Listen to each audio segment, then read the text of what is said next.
I think they had a difficult time of trying to think of me outside that YTT box. When I finished Year 12 in 1985, I decided to do a 9-to-5 job. I went out and got a job with the State Insurance Office. I lasted 3 months. In 1987, I released my first single, which was a single song called Turn Up the Beat. And then in 1990, I released my first album, which was a record called Strong as Steel. You can't look back and go, wow, how fantastic was that? It's not the case.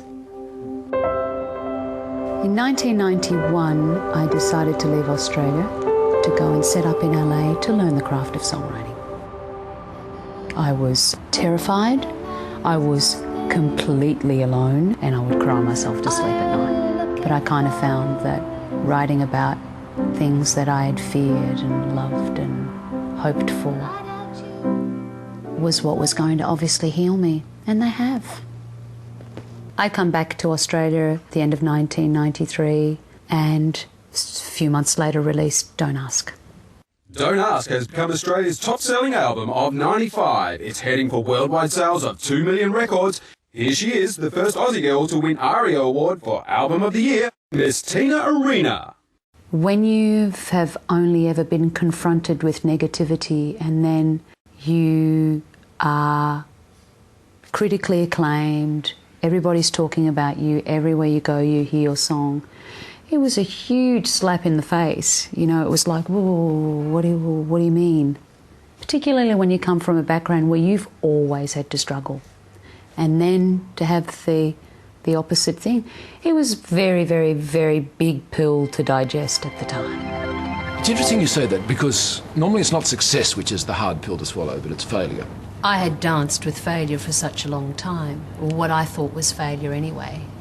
You know, I had great difficulty in being able to sit back and embrace it all, because I was confused, I was hurt, I was jubilant.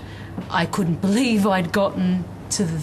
I couldn't believe that I was the first woman to ever win Album of the Year, ARIA Album of the Year. So in those lean years, you were making commercials, jingles and the like. For Mike Brady, yeah. What were some of the silliest things? There was a Movie Land ad that kind of went on for 25,000 years. There were lots of different things. You were singing for chicken at one stage, weren't you? Yeah, I did Ollie's Trolley Chicken.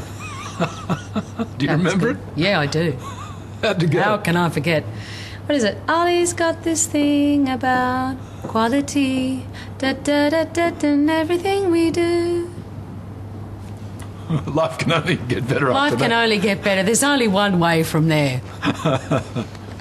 Now, that was an interesting experience. I Want Your Body, which was... I Need Your Body. I Need Your Body, Yep. which was, in a sense, an effort to re-image you, right? As an adult. Yes.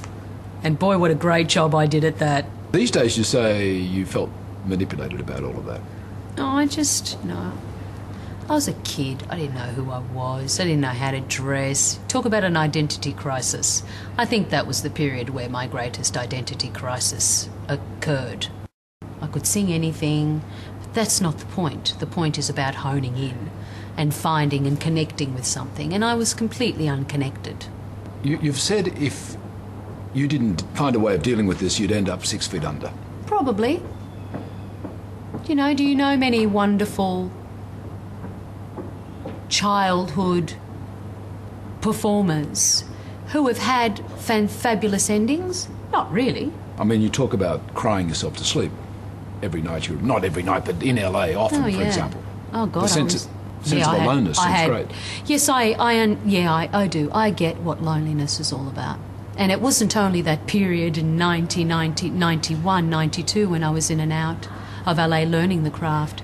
You know, several years later on, you know, at the end of the 90s, I felt it. You know, I became reacquainted with loneliness of a phenomenal kind.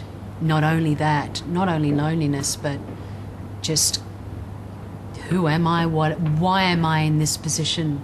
Why have I come here? What have I got to learn? I've obviously got something to learn here. I learned it. I learnt another language, which was French. Which was possibly my saviour. In Deep wasn't considered as successful as Don't Ask, you know, because first album you have a lifetime to make, second record you've only ever got 30 seconds to make. So it wasn't considered hugely successful in my own territory, but it went on to open some tremendous doors internationally. Ms Arena has resettled in France, where her record sales are said to be approaching 4 million. She's also enjoyed chart success in Israel, Ireland, Belgium, Italy, Spain, Holland, Switzerland and Canada. In January 2006, I won Best International Revelation for the NRJ Music Awards, which is the major radio network of France. When the French listen to your music, do they hear someone who's French? No, they hear somebody that's very passionate about their language. Right. And that sings in their language for the right reasons and makes an effort, and they love that. So if they didn't know where you came from, where might they guess? Oh, they know that I'm a foreigner, because I'm always going to have a wee bit of an accent, however, and that was the thing that they found immensely charming. A lot of that accent, because I'm speaking a lot more, and perhaps a little better, a little more refined, the accent sometimes you can't even hear an accent. And then it's like, well, I can't polish this too much, you know, because it's not what it's about. What advice do you have about the idea of marrying your manager? Well, the obvious thing is don't do it. I was 28 and very young. I was like an 18-year-old in my head. I was certainly not ready for marriage, let alone a personal and a financial collaboration. It was just disastrous. Nice shades. Court proceedings have been settled between Tina Arena and her former manager, her ex-husband Ralph Carr. You know, I wish her all the best with her career and a new album and all that sort of stuff, so it's great. I met my former manager Ralph Carr in 1992. We married at the end of 1996, divorced by a couple of years after that. Vincent Ancini is my partner. We've been together for 8 years. Vince and I met in London in 2000. I love babies, Elle. I love them. Other people's. But I'm happy handing them back at the moment because I realise that unless I fulfil my dreams, I can't possibly be a great parent. Come along with us to the beach, said her friends. Henry the Octopus, Wags the dog and Captain Feathersword. Who's that? Henry the Octopus. Is that Henry the Octopus? Gabriel was born November 17th, 2005 in Paris. He's almost 3 years old.